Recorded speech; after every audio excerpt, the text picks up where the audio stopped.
Okay, so I'm here with Pushpaja Ang.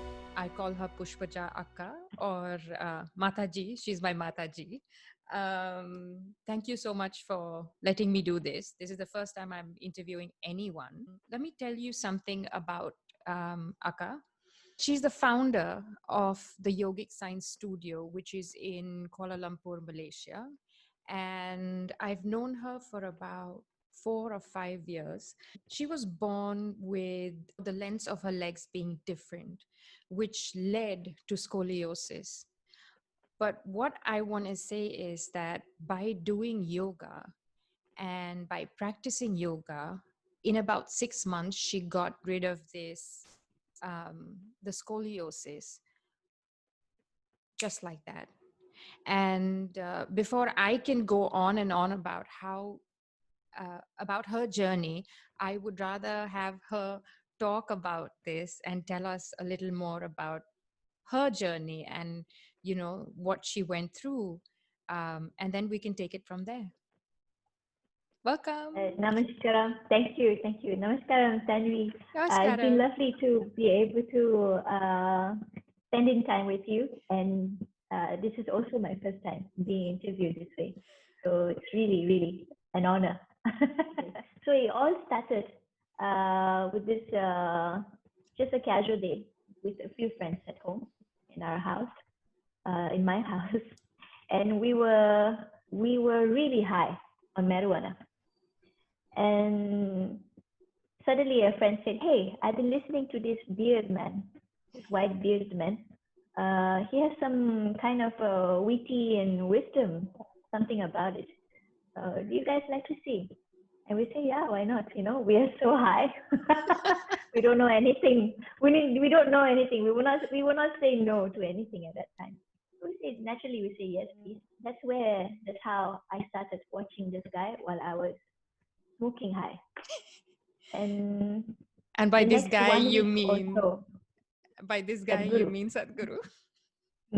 Correct. Okay. And for the next 1 week, I cannot stop myself from listening to his talk on YouTube. Mm-hmm. And I found myself completely blown away by his simpleness, sense, and wisdom. Most of the videos have answered a lot of my questions that has been buried from my childhood. But he put it in such simple way. So that's how I started. And I did the engineering program online, and shortly after the Shambhavi program. And that was the time I started this whole meditation journey, which I never at all understood or have any concept of what meditation is. Because growing up as a Catholic, my only way of communication to the divine is through prayers.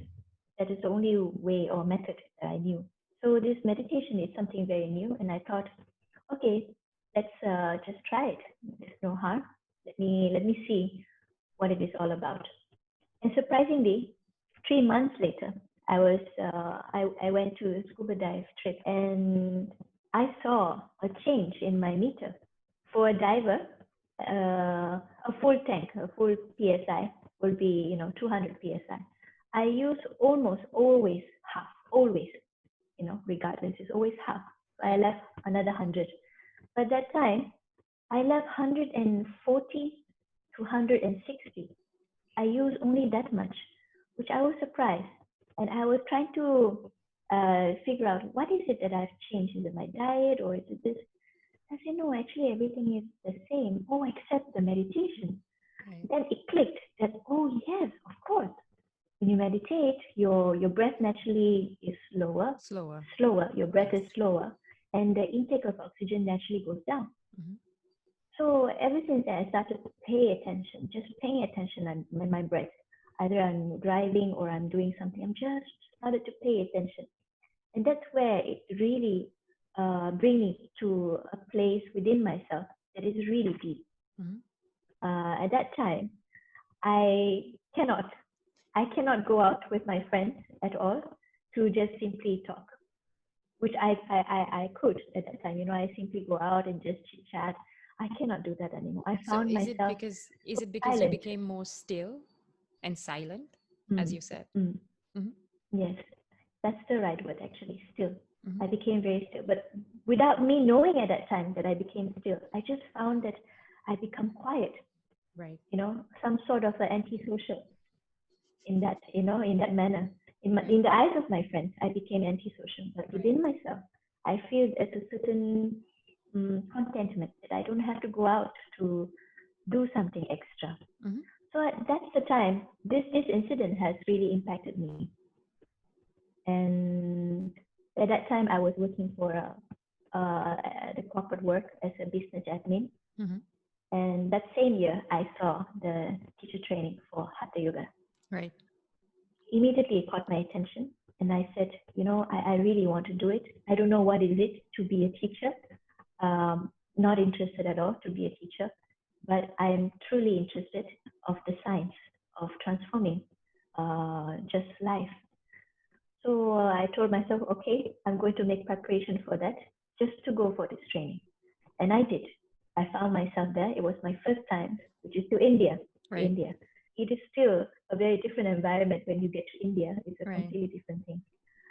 That 6 months training was really a transformative one, because I went there not for my spine, even though I'm born with an uneven leg.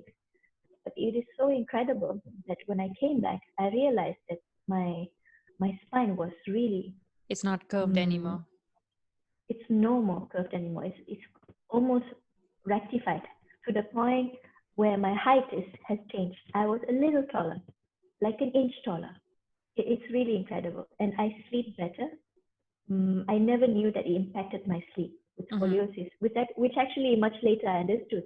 People with scoliosis actually have difficulty sleeping Hmm. because of the way the pressure they put in the spine. Hmm. So at night, you will tend to turn left and right, you know. That is why people with scoliosis, they tend to The sleep more, restlessness. because Right. the body is Right. not enough rest. Right. So after this training, I really, really felt the change in terms of my health, and as well as who I am, my mental capacity. So what I would like to ask you is what actually made you like steer towards hatha yoga?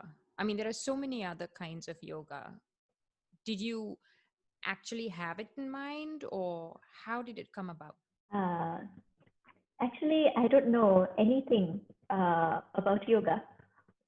For me, it's so ignorant, isn't it? But for me, yoga means in the gym. That's what. Yes, really, because I participated the yoga in the gym maybe Uh-huh. twice, and I didn't like it because I I was pushed by the trainer or the Hmm. instructor at that time to a certain posture that actually not possible for me at that time. Right. That was my limit, but I was pushed to a new limit, which much later I have to suffer 3 or 4 days of Oh, back pain. severe ache in the Right. body. Right. Severe aches, yeah, Right. just aches in the body, and it's not the kind of aches that you would enjoy. So I thought, if this is yoga, then thank you very much. I will do else. I will do other things. No, thank you. I don't think I'm going to do this. It is actually the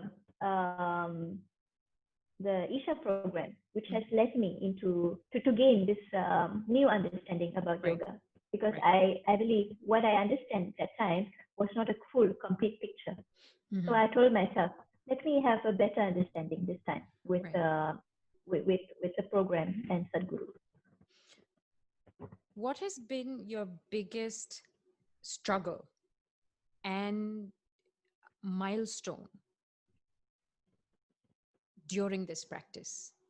Ah, that is so. There's so many struggles. To be honest, Tanvi, really, there's so many struggles. If I were to name one, Mhm. um, I would say just breaking the memory of my body. For example, I am never at all a morning person. Mhm. Getting up early in the morning, it has to be only a few things. Either I'm going hiking or I'm going to the airport. For these two reasons, I will wake up. Right. Even not even for breakfast, I will not wake up. Mm-hmm. I will allow my body to rest. Mm-hmm.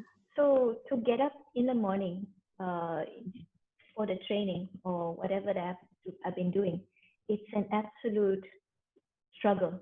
Mm-hmm. I remember during my training, I had this constant dialogue with my mind before getting up. And the dialogue was, it's time to get up. Yes, I know. Just 5 more minutes. Okay, and I'll go 5 minutes. And then again, the alarm The snooze is ring. on. Yes. Yes, the snooze is on. And then I would say, okay, really, it's time to go, get up. Otherwise, you'll be late for shower. Yeah. Just another 5 minutes. So, like this is the dialogue that I had. Yeah. And to break this laziness, Mm-hmm. I should say, it is really a big struggle because the body remembers this so well of not waking up this time. I would So have there's to constant resistance. right. I would like to kind of expand on the memory that you're talking about. You know, for me, doing Shambhavi and going through this process, of course, I haven't gone into it as much as you did, but I had to unlearn so many things.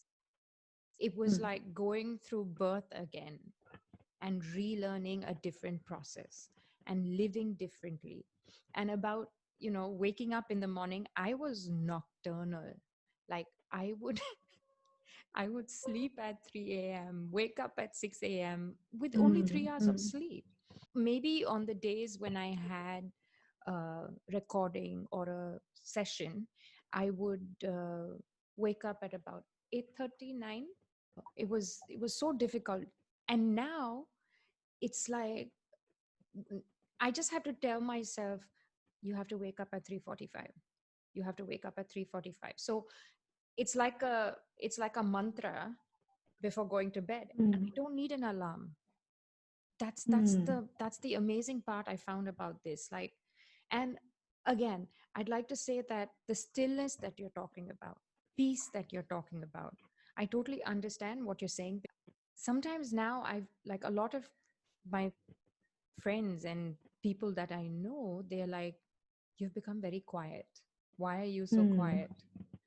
I mean, knowing me, people know me that I was like, jabba, jabba, jabba, jabba, jabba, jabba, jabba. Now it's like, you know, not necessary. So that has been my biggest challenge Mhm, at that time. mhm, The practices slowly because you are conditioning yourself in a certain way. So you have to give time. If this is how much time you have gave yourself to be conditioned in this way, right. now it will take almost, if it's not that same energy or double that energy to condition yourself to Mhm, this new way of being. mhm, So that happened for me in that 6 months of that training. And I must say that I saw a different kind of energy within me, like a certain type of vitality that I never used to have. mhm. Because you're waking up so early, and naturally you go to bed early too, because that's Yes. just how the clock works. You're Yes. waking up late, you go to bed late. Yeah. So I never felt this vitality as how I have right now also. The nature of the practice is such that you gain energy within you. Mhm. You gain energy within you because energy, in a most fundamental way, they are gained through your food. That's why we eat. We don't eat because it's so tasty. Yes, Yeah. that's one part of it, but actually because you need energy. Mhm. If we are denied food for 5 days, then we know what food is all True. about. Mhm. Same. So instead of that physical food that you enter, which is a very fundamental way of getting energy from, now you're doing a certain processes, a yogic processes, Mhm. where it uh, it charge, it completely enhance the life force, the life energy within you. So this body itself is right now producing that energy Mhm. for you. So naturally, I can only speak from my experience, or you Right. can speak for your own experience. In my Yes. experience, I felt that I have energy that I never had before, Mhm. and when it comes to something that is complex, which exhausts your mind, it doesn't bother me that much. So that is really very empowering. We in Chennai, we are going through our lockdown 2.0. We're Oh, I heard that. I would just want to ask you, how have you been handling um, the entire quarantine period, and how has the quarantine impacted you? Oh, um, well, I love that time. That 3 months time for me is the best time. Really, the best time. Uh, I've been I've been teaching for 6 years, and I never knew what rest is all about until lately, until the lockdown, because there was no classes, there was no, well, SMS is still there, but really, literally no classes. So no more planning, not going out anywhere. Really, it was such a like a holiday. It's a luxury for me. But that is my experience as a sadhaka, as a seeker, or as a yogi. But I also well aware, like you said, that many people are perhaps struggling in their own ways of this lockdown. I think as sadhak, we have given a tool where this is a time where you can really use this time to really enhance yourself. And because you have no more distractions like work, responsibilities, now we have no more excuse.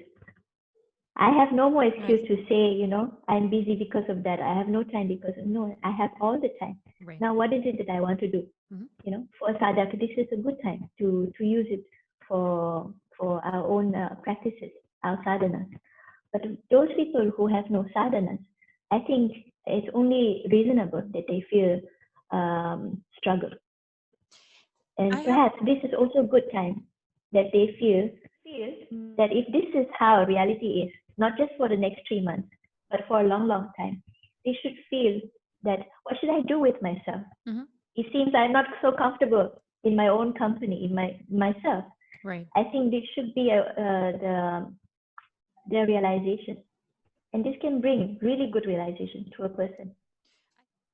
So, do you think on a global level, the yoga community is facing any issues?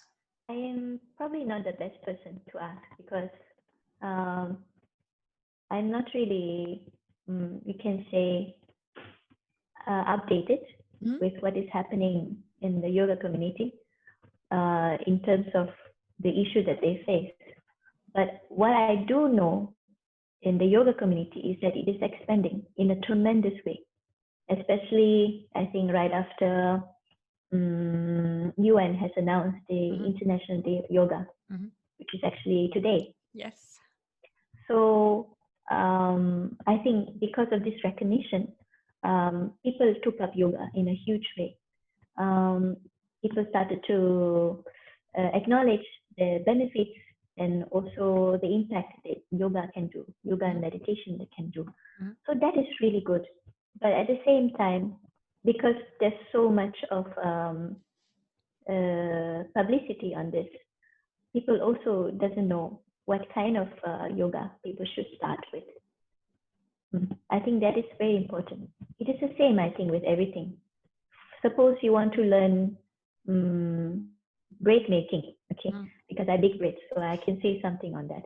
Yes. If you want to learn bread making, well, first you must know some fundamentals. And to know fundamentals, you must, know who to go. So a system should be that way. But there is no a clear system in yoga because nobody owns yoga. Right. That is why. So what I really appreciate when I first started myself, which has no background, is to have a certain understanding as to why we do certain things. I think in this generation, what is more important is to have people to understand as to why you do a certain thing. Right. So unless that understanding comes, people will not start something. I think this is the generation of information. True. We tend to, even when we purchase something, you want to know, you find out as to what. So same goes to Scan yoga. the barcode. Yes, you do your own research, you see. Yeah. So in that sense, I feel I've been given a very good platform to start with someone with no background or understanding of yoga. I've given a very good platform to start with. That I'm very grateful for. Really, very grateful for Sadhguru. Has being a teacher, knowing from what you said earlier, you weren't and you had no intentions of being a teacher, has it fulfilled you? Do you feel good about it? I think teacher is a title that, someone refer to you as a teacher. But within myself, I never see myself as a teacher. I've um, I've always seen myself as a learner Mhm. because I have nothing to teach, to be honest. What I'm teaching? It's actually something that has been given to me, something that I have received from somewhere, but it is not something that I've discovered myself. So do you So think it to is a be tool? a teacher is, for me, it is a tremendous possibility because to be able to pass the knowledge to someone, to teach in this case, first I need to be in a certain receptivity. I need to be a student. Sure. So they always say to be a good teacher, perhaps it's always perhaps a good student. I agree on that. I truly agree. Has it been fulfilled? Yes, in many ways, because You I get to meet never people get like to. us. I get to meet, yes, I get to meet many people, wonderful people, and all kinds of people. Mhm. Uh, and it has really, everyone that I meet has a story. Mhm. And I always feel that I'm learning through their story, through where they're from, their background, their life experiences. Mhm. I'm learning. So in that sense, it is absolutely fulfilling Sure. because I'm learning through them. They are, in fact, they are my guru. They are my teachers. Uh-huh. That's how I see it. That's an amazing thing you've said. Like, you've just defined it so beautifully. Because I really never see myself capable of being teacher. I am just simply put in this, I've chosen this path without knowing where it's bringing me. And then he has allowed me or let me to meet so many, all kinds of beings. Mhm. And every human being struggles in their own way, in Yes. their own way. And for me, I learned their stories and I took that as, how to say, as a wisdom for my own life. Yes. And I feel sometimes you don't have to go through the life experience of up and down, but you can also you can also learn just from the Watching. person who's standing in front of you. Yes, that I have. That is my what has been fulfilling me. The sense of fulfillment comes from this. Right. Wow. So And I never thought, Tanvi, that I'll be meeting you and that you would come to my studio in Malaysia and learn Surya Surya Kriya. Kriya, yes. I never thought. So see, it's really fulfilling. But I And to have see to, you transform. I know, but And to see I you really feel transform. so. Exactly. Now coming to that It's point, immense. Yeah. I came to you in 2017. Wow. 2017, 3 years 2008. ago. It doesn't Yes, feel like it feels more than that. Oh my, exactly. time And passed. you've seen me change, I think, Oh coming yes. to you. And the point, um, in my life, that particular period was pretty low. Um, so you took me in. Yes. So when I came to you in 2017 and I learned Surya Kriya, my life has really changed after that. Just learning that one Kriya from you has made such a big difference in my life.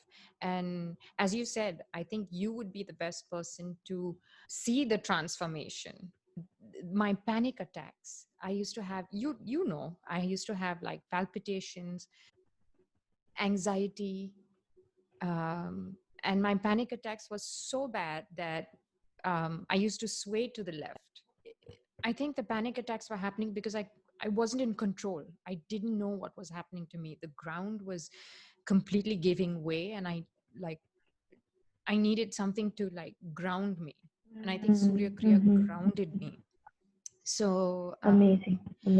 yeah, so thank you. Oh, oh wow.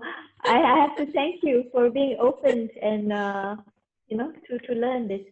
Till this day, I feel I I'm still amazed by the feedback that people go through when they learn practices like this. Surya Kriya, Hatha Yoga, like that, Isha Hatha Yoga.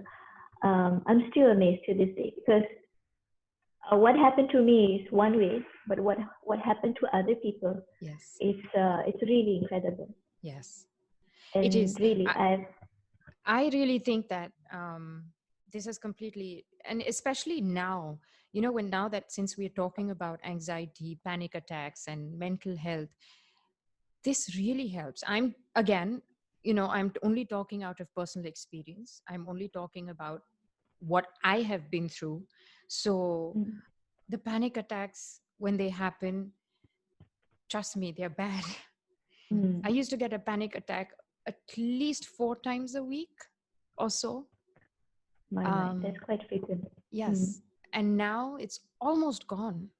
It took me about 4 years to actually 3 years to come out of it. Yeah, maybe even now, maybe it might happen once a year, maybe. I hope it never happens, but I really hope mm, that it goes away for good. mm, mm, But this mm, is what I'm trying to say. People, now you have more people talking about, oh, I'm very anxious, anxiety. And then, they have these labels like you're psycho and you're demented, big words. They're using big words. And that kind of, I feel, me back then, I feel like I would have taken those words and it would have been instilled inside. mhm, mhm, But now I take time out for myself because this mm, is my battle. It's easy for someone to say, um, oh, go talk to someone, you need help, you go talk to someone, and or they'll put you on a medicine or something like that. But it's only the person who is actually going through this, only they know what actually happens inside the body and how you're going to go about it. Yeah, I mean, Surya Kriya is really, really. mm. A really powerful tool. A Yes, powerful tool. It is exactly. more than just twisting the body. More than Yes, that, yes, it has such a effect to stabilize the mind in such a way that just by a few calming. weeks of practices, Hmm. you can feel the immediate calm. Hmm. Like, for example, the usual Surya Kriya program that I conducted in the studio, it Hmm. takes 3 days. And most people uh, see the effect Hmm. after the third day. Like, even during the first day itself, they notice the second day they wake up slightly earlier than usual. Yes, So it's very interesting and intriguing how such a simple tool can really be a catalyst to rearrange everything in the body. true. I agree Mm. 100%. Again, coming back to today's world, I think what people actually want is a quick remedy. They want a quick Quick fix. remedy, quick fix, like your super glue. Um, they just want like, oh, it should happen. It's like a pill. They want a pill kind of thing where you can just Mm, take it and mm, everything should be fine. And that's what I feel. And completely, I mean, this is completely my opinion that I am so grateful I didn't take that route. mm, mm, And mm. I went through this entire process of Shambhavi, Surya Kriya, Shakti Chalana Kriya, all those things. I'm really, really grateful for that. Oh, that's really good. I'm so glad. I'm really glad. And I think, Tanvi, by you speaking out, Mhm. in a way, you're encouraging more people to perhaps be a little more courageous Mhm. to perhaps admit to themselves that, you know, I also have similar kind Issues. of issues within, and perhaps I should give a go to see what this is all about, to learn a tool, because this is not about, this is really a way of life. Mm-hmm. A yogic practice is a certain way of life. Yeah. For example, when we talk about Japanese, as a culture or as a nation itself, Mm-hmm. you have so many things to admire, Right. so many things. The way they live their life in the most minimal way, the Mm-hmm. minimalism Mm-hmm. concept is actually so big in Japan. So if you see them, it is because they live their life in a certain way by following a certain understanding of life. Mm-hmm. They live the life of minimalism simply because they want to unclutter their life. But it is not just the environment that you're unclutching the self. It is only when your mind and your within, the environment inside, Mm-hmm. the interior inside, uncluttered, can you live an uncluttered life? So yoga is simply just that. It is Declutter. it is really, it is a way to move your life in a sense where you start to simplify life in ways that works for you. True. And I feel everyone is unique. Everyone is unique. And you need that tool which simplifies life just for all of us. True. Because I feel all of us are really, it's in these 6 years of meeting people, I always feel I'm meeting flowers of different kinds. Mm-hmm. I'm perhaps, some kind of a flower. A person in front of me, maybe a big flower. Someone is small, someone is red.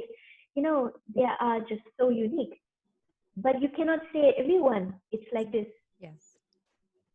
Everyone is so unique in a certain way. They Mm-hmm. will receive the same practice, but they will flourish in a certain way. Mm-hmm. And I feel that is what yoga is all about. You learn one simple practice, Mm-hmm. but it will enhance your life in the way you want it, True. which I feel is fantastic. That's a nice anyone who is thing to say. thinking, Yes. anyone who is thinking of efficiency in life, because I feel life is about efficiency. True. You don't want to add something in your life that which is already enough. Mm-hmm. If you do that, you will destroy the whole ecosystem. Mm-hmm. So life is about simplifying and efficiency. So if someone who is thinking of efficiency in life, I feel this person should first understand how to make my mind and my emotion, and I think ultimately the body, because we stay here. This is our own home. Right. How to make this tree the most efficient in our life. So my last question to you would be, today's International Yoga Day. What is your message to all the people out there? Well, I think I need not to add anything new, but yoga really is it's a way for you to find, to go home, to where you're from. For me, it has been a homecoming. Mm-hmm. It's like a path.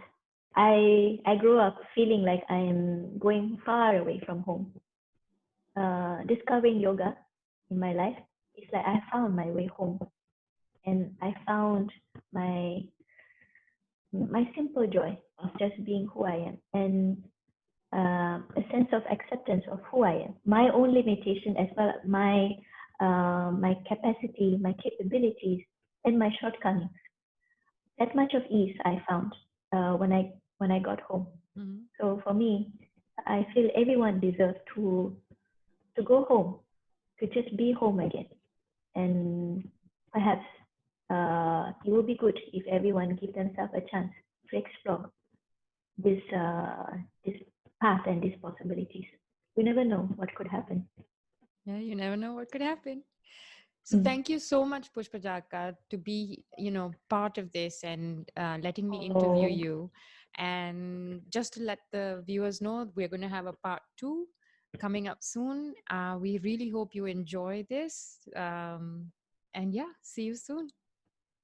Thank you, Tanvi. Namaskaram. Thank you. Namaskar.